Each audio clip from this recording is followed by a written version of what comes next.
Hello friends, मैं धीरज, आप सभी को अपना यूट्यूब चैनल धीरज स्टडी में स्वागत है। आज हम इतिहास का चैप्टर 2 का पार्ट 3 देखेंगे।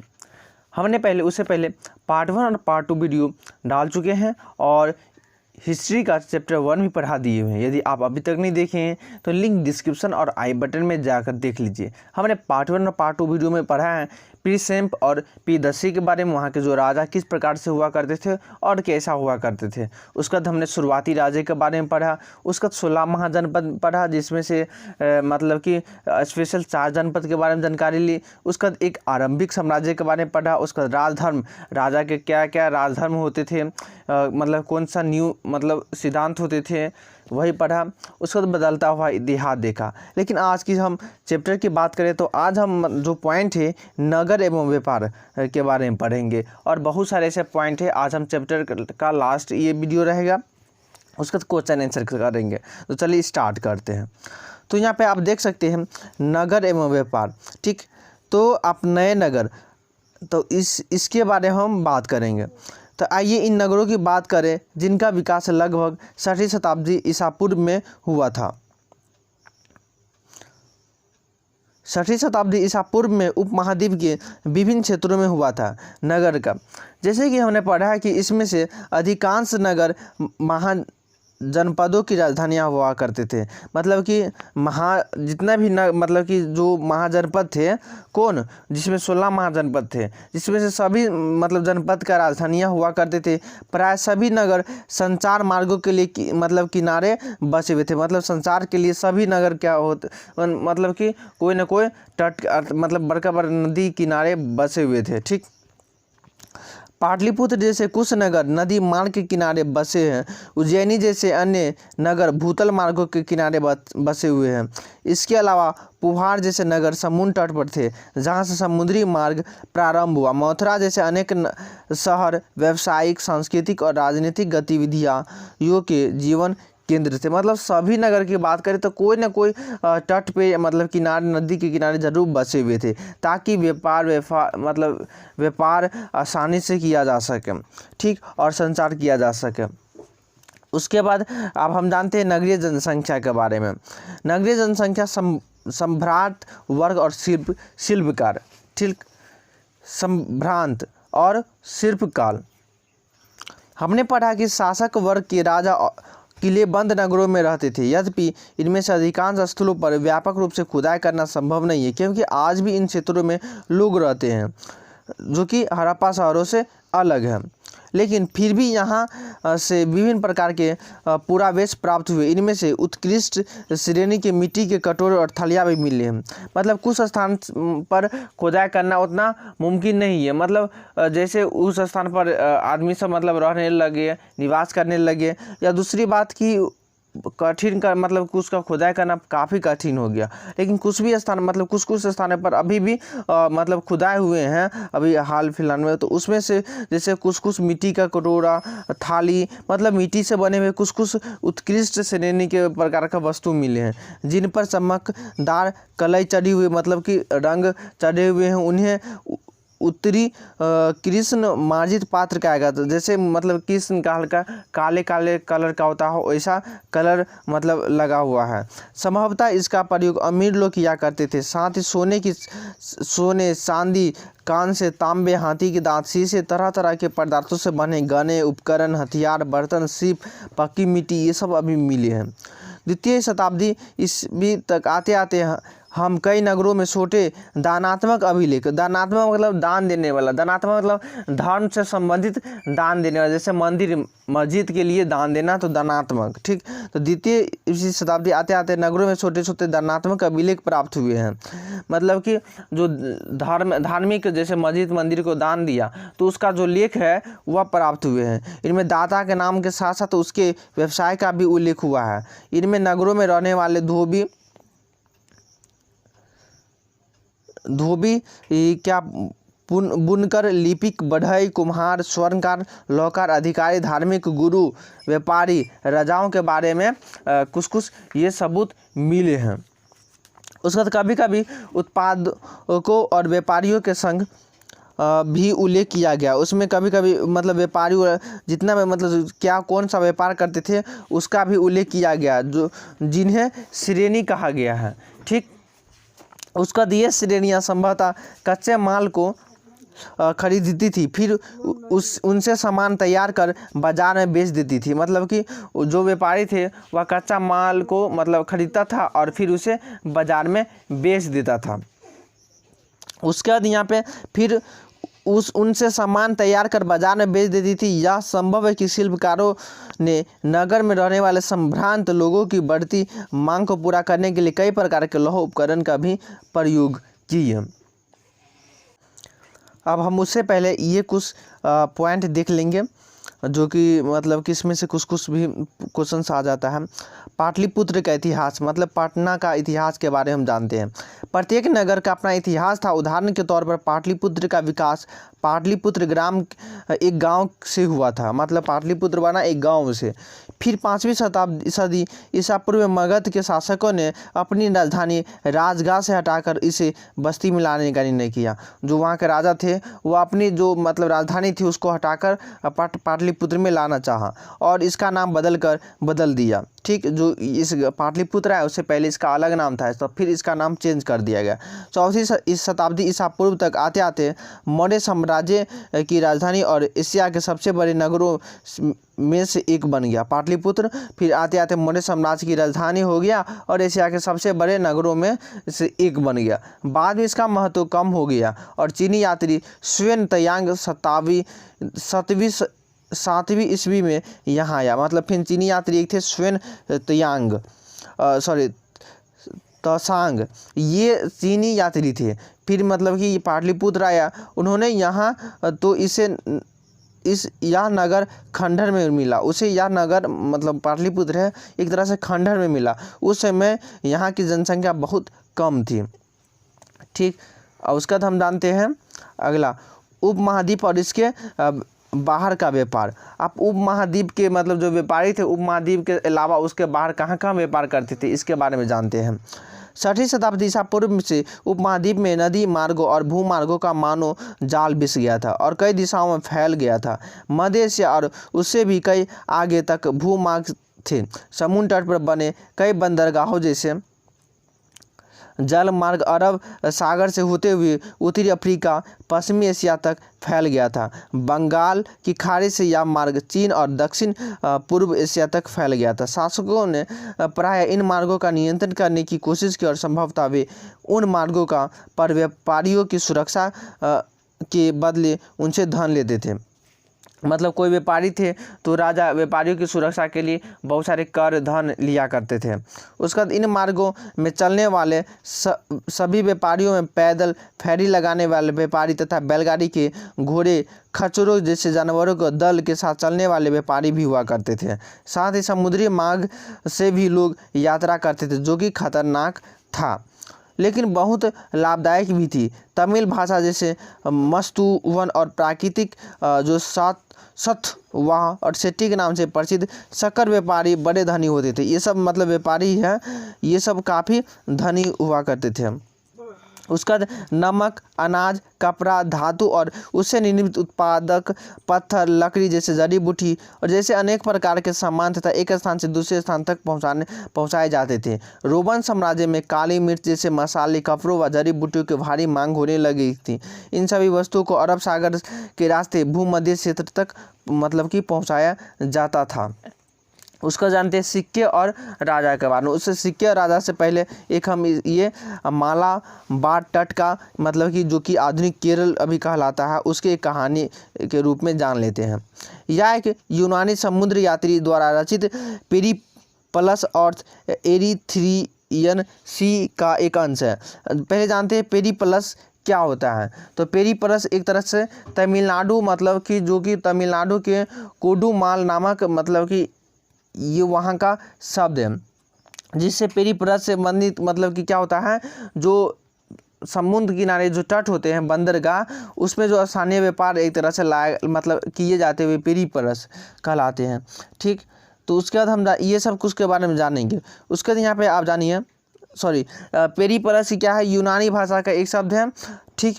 और मतलब बोले ना जो कि समुद्र तट अर्थात समुद्री यात्रा जो लोग करते थे तो पेरिप्लस कहलाते हैं। और एक है उसका एरिथ्रियन जो ये भी यूनानी भाषा का शब्द जिसका अर्थ होता है लाल सागर। भारी मात्रा में मिले लाल मिर्ची और दाल चीनी खरीदने के लिए बाजार वाले नगरों में वे विदेशी व्यापारी जहाज़ भेजते थे, मतलब कि काली मिर्च या कुछ दाल जैसे कुछ खरीदने के लिए फिर मतलब कि समुद्री रास्ते से जहाज़ भेजा करते थे। यहाँ भारी मात्रा में सिक्कों, पुखराज, सुरमा, मूंगे, कच्चे शीशे, तांबे, टीन जैसे शीशे का आयात किया जाता है।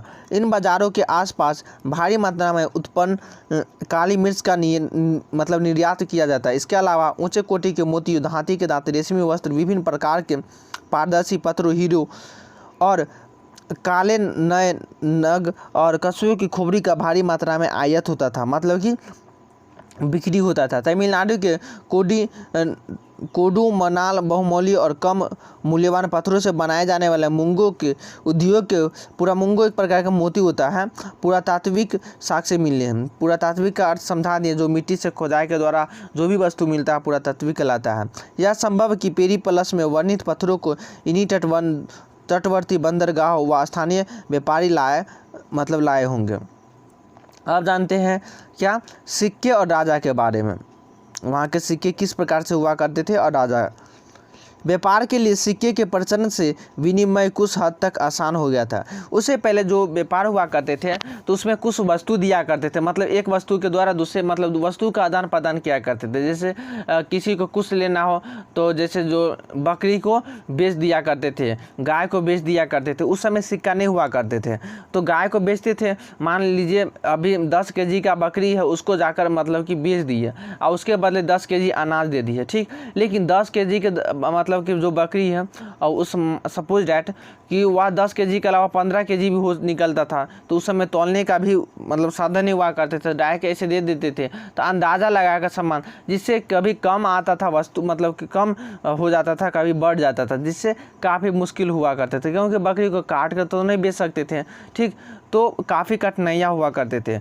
तो उसके बाद धीरे धीरे सिक्कों का प्रचलन हुआ। उस समय मतलब कि प्रचलन होने के साथ उसका मतलब कि जो विनिमय लेन देन वह बहुत काफ़ी आसान हो गया। चांदी और तांबे के आहत सिक्के 6वीं शताब्दी ईसा पूर्व तक सबसे पहले ढाले गए प्रयोग में आए। पूरे उपमहाद्वीप में खोदाई के दौरान इस प्रकार के सिक्के भी मिले। मुद्रा शास्त्रियों ने इसका अन्य सिक्कों का अध्ययन करके उन्हें वाणिज्यिक प्रयोग के संभावित क्षेत्रों का प्रयोग मतलब पता लगाया।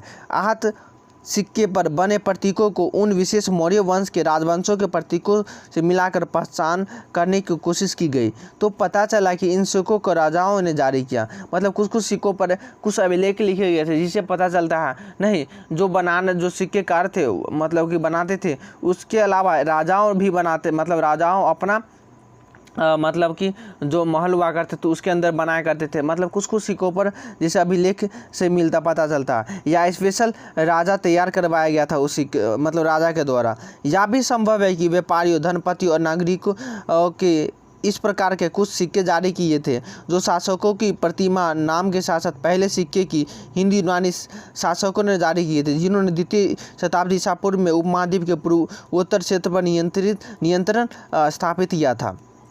सोने के सिक्के सबसे पहले प्रथम शताब्दी ईसा पूर्व में कुषाण के राजा जारी किए थे। इसके आकार, वजन और तत्कालीन रोमन सम्राटों तथा ईरान के पार्थियन शासकों के द्वारा सिक्के की बिल्कुल समान थे। मतलब जो सोने के सिक्के जारी हुआ था सबसे पहले वह कुषाण के राजा जारी किया था। तो उससे पहले रोमन के सम्राट और ईरान के सम्राट में भी मतलब कि दोनों की तरह बराबर था। उत्तर और मध्य भारत के कई पुरास्थलों पर ऐसे सिक्के मिले जिन्हें सोने के सिक्के के व्यापक प्रयोग के संकेत मिले हैं। मतलब सोने के सिक्के कुछ स्थान पर, भारत के स्थान पे बहुत काफ़ी मात्रा में प्रयोग किए जाते थे, जो कि बहुमूल्य वस्तुओं की भारी मात्रा में वस्तुओं का विनिमय किया जाता था। इसके अलावा दक्षिण भारत के अनेक पुरास्थलों से बड़ी संख्या में रोमन सिक्के मिले, जिससे स्पष्ट होता है कि व्यापारिक व राजनीतिक सीमाओं से बंधा नहीं था, ठीक। उसका दक्षिण दक्षिण भारत रोमन साम्राज्य के अंतर्गत न तो हुए भी व्यापारिक दृष्टि से रोमन साम्राज्य से संबंधित था। पंजाब और हरियाणा जैसे क्षेत्र जैसे योद्धे जो कि प्रथम शताब्दी ईसा पूर्व कबायली गणराज्यों ने भी सिक्के जारी किए थे। पुरातत्वविदों को योद्धे शासकों द्वारा जारी तांबे के सिक्के हजारों की संख्या में मिले, जिनसे योद्धे की व्यापारी में रुचि और सहभागिता परिलक्षित होती। सोने से पहले भव्य सिक्कों के कुछ गुप्त शासकों ने जारी की। इसके आरंभिक सिक्कों में प्रयुक्त सोना अति उत्तम था। इन सिक्कों के माध्यम से दूर देशों के व्यापार विनिमय करने में आसानी हो गया था, उनसे शासकों को लाभ हुआ था। सोने किसी से काफ़ी मतलब समझ लीजिए काफ़ी महंगा होता था, जो कि तांबे के अलावा सोने की मतलब महंगा होगा ही ना, जिससे राजा की मतलब काफ़ी, जैसे मान लीजिए अभी 5 रुपये का मान लीजिए काफ़ी सिक्का आपको थैला दे दिया गया, कितना भारी रहेगा। वही मान लीजिए 5,000 का देगा, 5,000 हमें ले जाना है, तो 5 रुपये का जो सिक्का है उसको थैला में भर कर ले जाना है, कितना भारी और कितना थोड़ा हार्ड लगेगा। वही 500 का मतलब नोट दे दिया जाए तो डायरेक्ट सिंपल से आसानी से ले जाएंगे। सेम वही हुआ करते थे। 6वीं शताब्दी ईसा में सोने के सिक्के मिलने कम हो गए थे। क्या इससे यह संकेत मिलता है कि उस काल में कुछ आर्थिक संकट पैदा हो गया था? मतलब इससे कुछ सवाल भी आता है। इतिहासकारों को इसे लेकर मतभेद हो गया। देखिए इतिहास अच्छे से समझिए आप, मतलब ध्यान से समझेंगे तभी आप अच्छे से समझ पाएंगे। आप लोगों को बार बार हमेशा कुछ ना कुछ कमेंट आता है कि सर इतिहास पढ़ने में मज़ा नहीं आता है, मतलब कि तो आप ध्यान से पढ़ेंगे। ये पहला दूसरा या क्लास 6-7 का इतिहास नहीं जो कि कहानी के तौर पर दिया गया। इसमें थोड़ा थोड़ा सब कहानी का अंश सभी को मिला जुला कर दिया गया। आपको ध्यान से यही चीज़ आपको पढ़ना होगा, इसी से क्वेश्चन आता है। ठीक, तो आप कम से कम क्वेश्चन एग्ज़ाम की तैयारी के लिए सही से पढ़िए। कुछ का कहना है कि रोमन साम्राज्य के पतन के बाद दूरवर्ती व्यापार में कमी आई, जिससे उन राज्य समुदाय और क्षेत्रों में संपन्नता पर असर पड़ा जिन्हें दूरवर्ती व्यापार से लाभ मिलता था। अन्य का कहना है कि इस काल में नए नगरों और व्यापार के नवीन तंत्रों का भी उदय होने लगा। उनका यह भी कहना है कि यद्यपि इस काल के सोने के सिक्कों का मिलना तो कम हो गया, लेकिन अभिलेखों और ग्रंथों में सिक्के का उपयोग मतलब कि उल्लेख होता रहा। इसका अर्थ यह है कि सिक्के इसलिए कम मिलते हैं क्योंकि वे प्रचलन में थे और उनका किसी ने संग्रह नहीं रखा, मतलब जमा करके नहीं रखा। ठीक, उससे पहले एक चीज़ जान लीजिए। हाँ, मुद्रा शासन, सिक्कों का अध्ययन इसके साथ ही उन पर पाए जाने वाले चित्र, लिपि आदि तथा उसे धातुओं का विश्लेषण और जिन संदर्भों में इन सिक्कों को पाया गया उनका अध्ययन में मुद्रा शासन के अंतर्गत आता है। ये कुछ पॉइंट है, इसको मतलब जान लेना बहुत महत्वपूर्ण। जैसे यहाँ पे आप देख सकते हैं आहट का नाम बोले तो आहट का सिक्के देख लीजिए किस प्रकार से हुआ करता था। ठीक, यहाँ पे आप देख सकते हैं ये आहट का। इसी प्रकार यहाँ पर देख सकते हैं एक योद्धे, मतलब जो बताएं योद्धे क्या होता है, तो ये योद्धे का सिक्का है और वहाँ का राजा भी हुआ करते थे योद्धे। इसी तरह एक गुप्त सिक्का यहाँ पर देख लीजिए, गुप्त सिक्का हुआ करते थे जो कि सोने का एक तरह से बना हुआ दिखता है। उसके बाद हम जानेंगे क्या कि मूल बातें। ठीक, अभिलेखों का अर्थ कैसे निकाला जाए उसके बारे में जानते हैं। अभिलेखों का अर्थ कैसे निकाला जाता है, मतलब जो सिक्के हुआ करते थे उस पर कुछ ना कुछ अभिलेख आकृतियाँ बनी थी, उसका अर्थ कैसे निकाला था। तो अभी तक हम अन्य बातों के अलावा अभिलेखों के अंशों के बारे में जाने, लेकिन इतिहासकारों को यह कैसे ज्ञात होता था कि अभिलेखों पर क्या लिखा था, क्योंकि भाषा अलग अलग प्रकार की थी। राजाओं का भाषा अपना गुप्त बातें भी लिखा हुआ था अभिलेख मतलब कि सिक्कों पर। तो ये किस प्रकार से जाना, जैसे कि यहाँ पर अभिलेख जान सकते हैं। यहाँ पर जैसे कि अब इसके बारे में पहले बाद में पढ़ेंगे, पहले जान लीजिए बाह्य लिपि का अध्ययन। ठीक, क्या है बाह्य लिपि का अध्ययन? आधुनिक भारतीय भाषाओं में प्रयुक्त लगभग सभी लिपि का मूल बाह्य लिपि है। ठीक, आधुनिक भारत की बात करें, बाह्य लिपि का प्रयोग अशोक के अभिलेखों में किया गया था। मतलब बाह्य लिपि का प्रयोग किस टाइम किया गया था? तो अशोक के समय में। 18वीं सदी के यूरोपीय विद्वानों ने भारतीय पंडितों की सहायता से आधुनिक बंगाली और देवनागरी लिपि में कई पांडुलिपियों का अध्ययन शुरू किया और इनके अक्षरों की प्राचीन अक्षरों की नमूने से भी तुलना की। आरंभिक अभिलेखों का अध्ययन करने वाले विद्वान ने कई बार अनुमान लगाया कि संस्कृत में लिखे, जबकि प्राचीन अभिलेख वस्तुतः प्राकृतिक में थे। फिर कई दशकों के बाद अभिलेख वैज्ञानिकों के मतलब क्या अथक परिश्रम के बाद जेम्स प्रिसेम्प ने अशोककालीन बारही लिपि का 1838 में अर्थ निकाला। मतलब कि जैसे कि उस समय जो लिपियाँ लिखे, जैसे कि मतलब अभी का समय में क लिखा हुआ करते थे, तो उस समय क इस प्रकार, अभी का इसमें इस प्रकार लिखा जाता था, तो उस समय डी के तरह, इसी तरह ढ के जगह सी के तरह, द के तरह आप द देख सकते हैं, म के यहाँ पर आप देख सकते हैं। तो मतलब भाषा अलग अलग प्रकार के लिखा था। तो जो अभिलेखकार या पंडित हुआ करते थे, जो मतलब उसको मतलब कि अभी भाषा मतलब सिक्के पर जो भाषा लिखा था, अभिलेख लिखा था, उसको पढ़ना, उसको समझना काफ़ी मुश्किल हुआ। पर धीरे धीरे अब बहुत सारे का मतलब कि पता लगा लिया कौन सा भाषा में कैसा लिखा हुआ, क्या लिखा हुआ है, पर अभी तक कुछ का पता नहीं लग पाया है। आप जानते हैं खरोष्ठी लिपि कैसे पढ़ा गया। पश्चिमी उत्तर के अभिलेखों में प्रयुक्त खरोष्ठी लिपि के पढ़े जाने की कहानी अलग है। इस क्षेत्र में शासन करने वाले हिंदी यूनानी राजाओं लगभग द्वितीय प्रथम शताब्दी ईसा पूर्व द्वारा बनवाए सिक्कों से जानकारी हासिल करने में आसानी हुई। इन सिक्कों में राजाओं के नाम यूनानी और खरोष्ठी में लिखे गए थे। यूनानी भाषा पढ़ने वाले यूरोपीय विद्वानों ने अक्षरों का मेल किया। उदाहरण के तौर पर क्या कि दोनों लिपियों में क्या है कि ओपोलोडोस का नाम लिखने में एक ही प्रतीक होता है कि मान लीजिए अ प्रयुक्त किया गया। चूँकि प्रिसेम्प ने खरोष्ठी में लिखे गए अभिलेखों की भाषा की पहचान प्राकृतिक के रूप में किया करते थे, इसलिए अभिलेखों को पढ़ना सरल हो गया था। देख लीजिए अशोक के समय जितने भी भाषा अधिकतर लिखा गया है वह प्राकृतिक भाषा के, प्राकृतिक भाषा क्या है, वह पेड़ पौधे से पता करते थे। जैसे कोई भी पेड़ देखिएगा तो ये मान लीजिए ये पेड़ है, तो पेड़ इधर जाकर फिर इधर घूम गया, दो गो टहनी निकल गया, तो ये एक तरह से वाई के आकार का हो गया। इसी तरह पेड़ है, कोई पेड़ मतलब कि हुआ और ये कोई पेड़ बढ़ा, फिर ऐसे जाकर फिर नीचे दम जाता, फिर ऊपर चला जाता, फिर हल्का नीचे, तो एम हो गया। इस तरह मतलब यही प्राकृतिक भाषा हुआ, पेड़ की भाषा। ठीक, ये अशोक के समय में अधिकतर उपयोग किया जाता था इस भाषा का। उसका हम जानते हैं अभिलेखों से प्राप्त ऐतिहासिक साक्ष्य, मतलब अभिलेख से क्या क्या कुछ ऐतिहासिक बात का पता चला उसके बारे में जानते हैं। इतिहासकारों एवं अभिलेख शास्त्रों के काम करने के तरीके का पता लगाने के लिए ISO के 2 अभिलेख को अध्ययन करते हैं। पहली बात ध्यान देने योग्य है कि अभिलेख जो कि स्रोत 10 मतलब जो लिखा गया अभिलेख उसमें स्रोत 10 में शासक अशोक का नाम नहीं लिखा है। उनमें अशोक द्वारा अपनाए गए उपलब्धियों का प्रयोग किया गया, मतलब अशोक का नाम नहीं लिखा, बट अब मतलब अशोक क्या क्या उपलब्धियाँ अपनाते थे उसका मतलब उल्लेख किया गया। जैसे कि देवा नाम प्रिय अर्थात देवताओं का प्रिय, और प्रियदर्शी यानी देखने में सुंदर, अर्थात अशोक अन्य अभिलेखों का पता मिलता है जिनमें उनकी उपलब्धि भी लिखी है। इन अभिलेखों का परीक्षण करने के बाद अभिलेख शास्त्रियों ने पता लगाया कि उनमें विषय, शैली, भाषा और पुरालिपि विज्ञान सबसे समान था। अतः वे इस निष्कर्ष पर पहुँचे कि इन अभिलेखों को एक शासक ने बनवाया था और शासक का नाम अशोक ही आता था।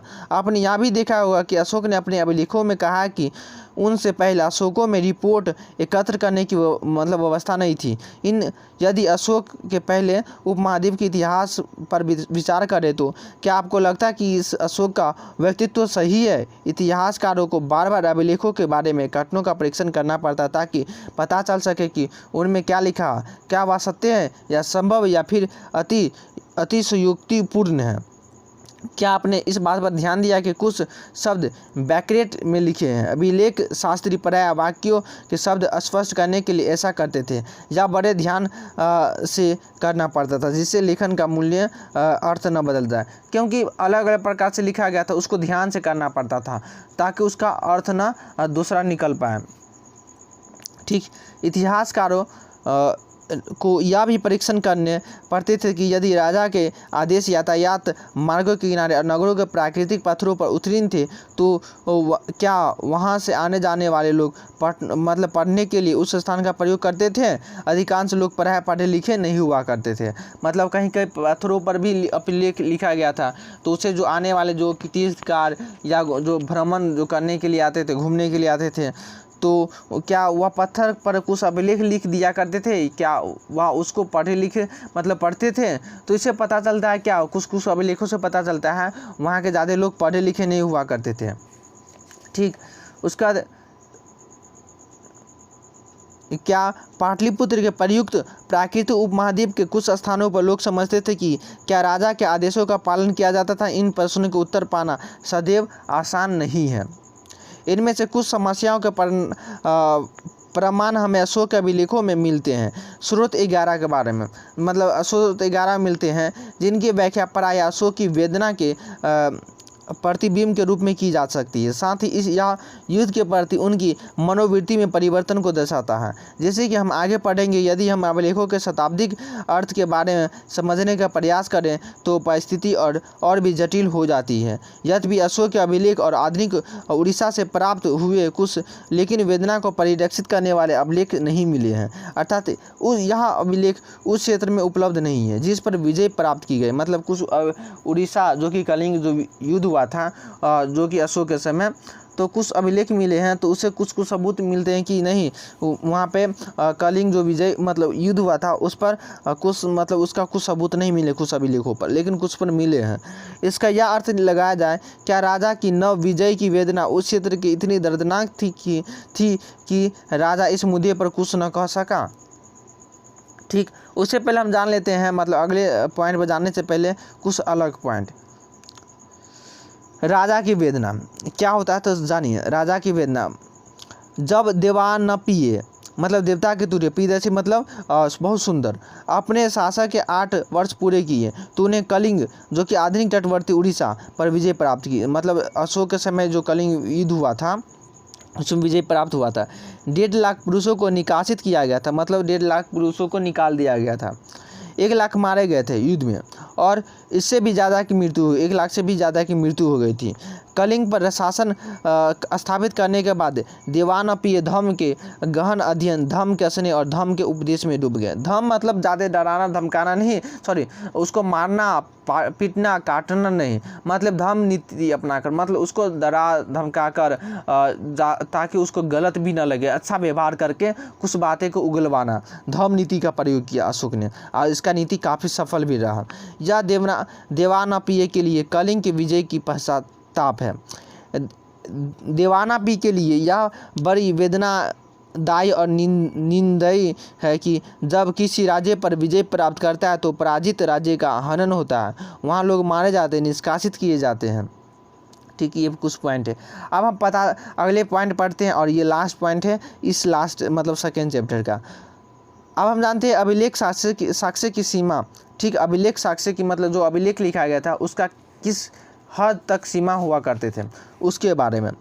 क्या आपको पता चल गया होगा कि अभिलेखों से प्राप्त जानकारी की सीमा होती थी? कभी कभी इसकी तकनीकी सीमा भी होती थी। अक्षरों को हल्के ढंग से उत्तीर्ण किया गया था जिन्हें पढ़ पाना मुश्किल होता था। साथ ही अभिलेखों को नष्ट भी मतलब अभिलेख नष्ट भी हो सकते थे जिनसे अक्सर लुप्त हो जाते थे। इसके अलावा अभिलेखों के शब्दों के वास्तविक अर्थ के बारे में पूर्ण रूप से ज्ञान प्राप्त पाना सरल मतलब नहीं होता था, क्योंकि कुछ अर्थ किसी विशेष स्थान पर या समय से संबंधित होते थे। यदि आप अभिलेख से शुद्ध पत्रों को पढ़ेंगे तो उसमें पता चलेगा कि विद्वान इनके पढ़ने में वैकल्पिक विधियों का मतलब चर्चा करते थे। यद्यपि कई हजार अभिलेख प्राप्त ऐसे भी हुए हैं, लेकिन सभी के अर्थ निकाले गए तो यह प्रकाशित किए गए कि उनके अनुवाद किए गए। इनके अतिरिक्त इनके अभिलेख रहे होंगे कि कालांतर में सुरक्षित नहीं बचे होंगे, इसलिए वे जो भी अभिलेख अभी उपलब्ध है वह संभवतः कुल अभिलेखों में अंश मात्र है। इसके अतिरिक्त एक मौलिक समस्या यह भी है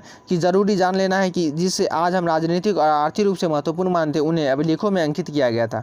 उदाहरण के तौर पर खेती की दैनिक प्रतिक्रिया, रोजमर्रा की जिंदगी, सुख दुखमय का उल्लेख अभिलेखों में नहीं मिलता, क्योंकि यह प्रायः अभिलेख और बड़े विशेष अवसरों का वर्णन करते हैं। इसके अलावा अभिलेख हमेशा उन्हीं व्यक्तियों का विचार व्यक्त करते हैं जो उन्हें बनवाते थे, इसलिए उन अभिलेखों में व्यक्त विचार की समीक्षा अन्य विचारों को परिप्रेक्ष्य में करना होगी ताकि अतीत का बेहतर ज्ञान, मतलब कि इस सबसे पता चलता है कि जो वहाँ का जो अभिलेख मतलब जो सिक्के हुआ करते थे या कुछ अभिलेख लिखा तो मतलब गुप्त रूप से लिखा करते थे। जैसे कोई गुप्त बात है उसको याद रखना है तो क्या किया, सिक्कों पर लिखवा दिया मतलब गुप्त रूप से, और ऐसा भी लिखवाते थे कि वह ज़्यादा टाइम चल ना सके, कुछ जाते जाते समय में वह नष्ट हो जाए, मिट जाए, जिसको पढ़ पाना अभी तक संभव नहीं हो पाया है। मतलब कुछ राजा इस प्रकार से लिखा करते थे।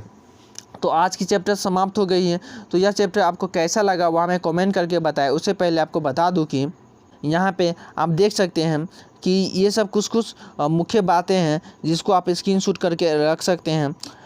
उससे आपको ऑब्जेक्टिव में ये सब देखने को मिल जाएगा। यहाँ पे आप देख सकते हैं ये सब ऑब्जेक्टिव में भी आपको मिल जाएगा और इसको आप स्क्रीनशॉट करके भी रख सकते हैं और इसको थोड़ा एक नज़र में पढ़ सकते हैं। यहाँ पे आप देख सकते हैं।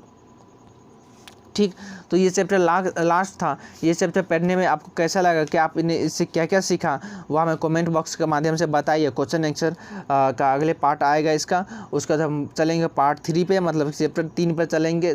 ठीक, मतलब इतिहास का। और आप लोग पढ़ाई कीजिए, एग्ज़ाम बहुत ही कम है और अच्छे से तैयारी कीजिए ताकि एग्ज़ाम में अच्छे से अच्छे नंबर ला सके। तो आज के लिए इतना ही, धन्यवाद।